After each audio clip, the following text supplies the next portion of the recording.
Καλημέρα, Ναταλία. Καλημέρα. Τσακωθήκαμε το πρωί, ερήμην σου. Δεν ήσουν μπροστά εσύ. Εγώ τσακώθηκα μαζί σου μόνο. Κάτι μου είπανε. Σου είπα.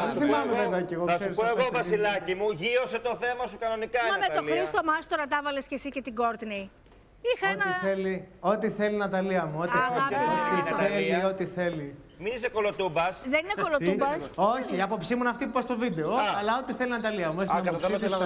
Εντάξει, βρε αγάπη μου, οι καλοί συνεργάτες είναι για να συμφωνούν σε μερικά πράγματα και να διαφωνούν σε κάποια άλλα. Βέβαια και να βγαίνουν δημιουργικά πράγματα από τη διαφωνία. 5 χρόνια είμαστε μαζί εμείς, γι' αυτό αγαπιόμαστε. Γεια. Πάμε λοιπόν στο αμαριανό μας το παστέλι. Εσείς τι έμαθες στους φίλους σου? Είμαι, παιδιά, σε ένα σπίτι γεμάτο αγάπη για την παράδοση. Θα δείτε στην αρχή εδώ τον Μανώλη και τον κύριο Γιακουμή το Γαβαλά. Είναι μέλη του Συνδέσμου Αμοργινών. Είναι έντονο το άρωμα της Αμοργού, ένα νησί τόσο όμορφο, με τόση ιστορία, τόσες παραδόσεις. Και θα σας δείξουμε με 2 υλικά, μόνο 2, πώς φτιάχνετε αυτό το απίστευτο παστέλι, που είναι μαστιχωτό, είναι μαλακό και είναι το πιο θρεπτικό. Δεν έχει ούτε ζάχαρη. Μανώλη, δεν έχει ούτε ζάχαρη. Τα υλικά που χρησιμοποιούμε είναι απλά και θρεπτικά. Είναι μόνο 2, έτσι. Είναι 1 κιλό σουσάμι. Το οποίο φροντίζουμε να είναι καθαρισμένο και 1 κιλό μέλι. Έχουμε λίγο κρασί, το οποίο το χρησιμοποιούμε αργότερα. Θα σας πούμε όταν απλώνουμε το παστέλι. Όταν θα έρθει η ώρα του. Και λίγο κίμινα που το βάζουμε από πάνω για μυρωδιά. Τα φύλλα λεμονιάς. Και τέλος είναι και τα φύλλα λεμονιάς. Γι' αυτό το κάνω νομίζω διαφορετικό αυτό το παστέλι. Δεν είναι μόνο η αγάπη σας από την Αμοργό που το φτιάχνετε. Είναι που το βάζετε από κάτω. Θα σας δείξουμε. Είναι και η μυρωδιά που παίρνει από το φύλλο λεμονιάς. Εδώ τον κύριο Γιακουμή τον έχω αγκαρέψει λίγο και τον βάζω να ανακατεύει συνέχεια το παστέλι να μην κολλήσει. Είναι ένα μυστικό αυτό, κύριε Γιακουμή, να το ανακατεύουμε συνέχεια. Πρέπει να είναι η φωτιά, πρέπει να είναι με μαλακιά, να μην είναι έντονη, να μην είναι έντονη και βράζουμε το μέλι. Τα 2 υλικά αυτά. Ναι, βράζουμε το μέλι και μόλις πάει να βράσει, βάζουμε το σισάμι. Για πόση ώρα περίπου, καμιά ώρα μου είχατε πει πριν? Ναι, 1 ώρα περίπου γίνεται, αλλά πρέπει να το ανακατεύει συνέχεια για να ψηθεί όπως πρέπει. Κατάλαβα. Δεν είναι ψημένο το σάμι που βάζουμε μέσα, δεν κάνουμε κάποια προεργασία. Όχι. Βράζει μόνο του μαζί με το μέλι. Ναι. Το καταλαβαίνουμε, μου είχε πει πριν ο κύριος Γιακουμής, όταν από χρυσό αρχίζει και γίνεται λίγο πιο κόκκινο το χρώμα. Ναι. Το σεσάμι συνήθως είναι άσπρο. Ναι. Με το μέλι. Το όνομα το χρώμα του μελιού εννοώ. Με το μέλι παίρνει κάποιο άλλο χρώμα και γίνεται αυτό που γίνεται. Περίπου στη 1 ώρα.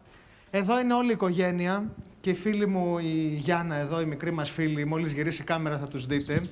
Είναι όλοι από το Σύνδεσμο Αμοργινών. Εδώ οι κυρίες, η μητέρα, η κυρία Αντωνία, η Σοφία και η Κατερίνα θα μας δείξουν το τελευταίο στάδιο. Ο Μανώλης θα μας εξηγεί ωστόσο.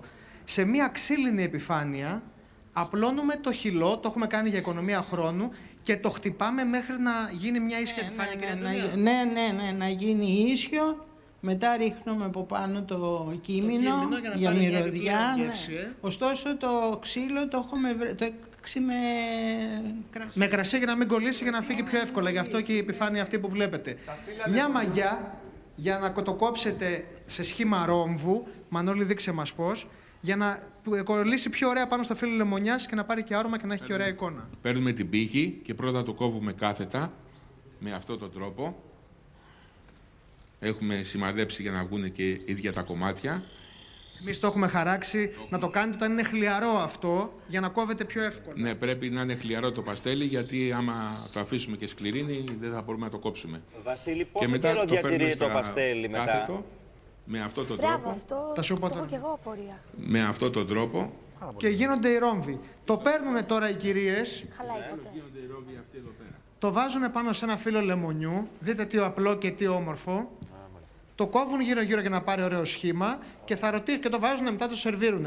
Να ρωτήσω τον Μανώλη αυτό που ρωτήσατε. Πόσο καιρό διατηρείται το παστέλι?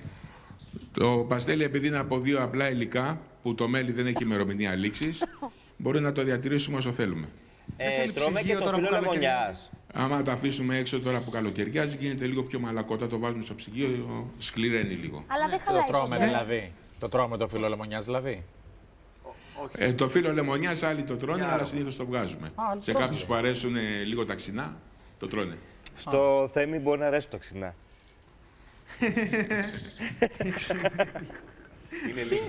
Η ξινή γεύση του λεμονιού. Εντάξει, είναι και λίγο πικρό Αυτό που βέβαια. είπες ήταν λίγο- Σε κάποιους δεν Ναι. αρέσει. Ναι. Είναι και αυτό ότι είναι λίγο Θα πικρό, σεβαστώ, θα αλλά σεβαστώ υπάρχουν ζωντανή κάποιοι που μας του αρέσει. σύνδεση. Ναι. Αλλά συνήθως τρώγεται χωρίς το φύλλο. Αφού είστε μια γροθιά. Ωραία, είμαστε πια. Αλλά το φύλλο είναι που του δίνει και μια ιδιαίτερη γεύση. Μυρωδιά όσο στέκεται και όσο κάθεται πάνω του. Ναι. Βλέπετε εδώ είναι μια ωραία διαδικασία. Είναι μια γιορτή κάθε φορά που φτιάχνουν παστέλι εδώ οι φίλοι μας από την Αμοργό. Και αξίζει, τελειώνοντας, Ναταλία, να σας πω ότι σύνδεσμοι όπως ο σύνδεσμος των Αμοργίνων που είναι 112 χρόνια, από το 1901. Πιο καλά θα σας τα πούνε οι Θα μας τα πούνε, αν είμαι αρμόδιοι λίγο από μακριά τώρα για να φτάσω. Είναι ο κύριος Αντώνης εκεί και ο Γιώργος και οι φίλοι μας. 112 χρόνια προσφέρουν πραγματικά έργο και στο νησί τους οι σύλλογοι. Και είναι καλό να τους στηρίζουμε τους συλλόγους των χωριών μας Ναι. και του τόπου μας, γενικότερα των νησιών, γιατί κάνουν έργο. Ήταν πάρα πολύ ωραίο όλο αυτό που είδαμε, κυρίως γιατί είχε αυτή την τέλεια οικογενειακή ατμόσφαιρα, Βασίλη. Ναι, ναι. Και νιώσαμε λίγο ότι είναι καλοκαίρι, ότι είμαστε στην Αμοργό και ότι είμαστε φιλοξενούμενοι σε παραδοσιακό σπίτι και τρώμε, ξέρεις, παστέλι από τα χέρια της γιαγιάς, κανονικά. Και εγώ ένιωσα έτσι, είχα την τύχη να είμαι πολύ νωρίς εδώ από τις 9 και... Τέλειο ήταν. Είμαι σε μια οικογένεια γεμάτη αγάπη και για τον κόσμο που φιλοξενεί εδώ, αλλά και για τον κόσμο που αγαπάει την παράδοση και όλα αυτά τις μαγειρικές του τόπου. Πραγματικά θέλω να τους μεταφέρεις τις ευχαριστίες μας για την φιλοξενία τους. Και εμείς ευχαριστούμε και θα σου στείλουμε και λίγο παστέλι να το δοκιμάσεις. Σε Ναι, ναι, ευχαριστούμε όλοι μας, πάρα όλους πολύ. μας. Σε όλους. Ευχαριστούμε πάρα πολύ, όλοι εδώ στην εκπομπή. Ευχαριστούμε πολύ για τη φιλοξενία σας και την γλυκιά έτσι σπιτική ατμόσφαιρα την οποία μας μεταφέρατε και πολύ μας άρεσε. Δηλαδή, ήδη περιμένουμε και ήδη ζηλεύουμε. Πάρα πολύ ωραίο είναι. Πρώτη φορά το βλέπω να γίνεται έτσι το παστέλι. Είναι το ωραιότερο παστέλι, Ναταλία. Να το πω, εγώ είμαι αξιώτης, αλλά το παστέλι της Αμοργού δεν υπάρχει. Πάρα πολύ ωραίο. Πάρα πολύ ωραίο. Σας ευχαριστούμε πολύ. Βασιλάκη μου, σε ευχαριστούμε πολύ και εσένα για ένα ακόμα εκπληκτικό link. Ευχαριστούμε πολύ. Λοιπόν, και από το παστέλι με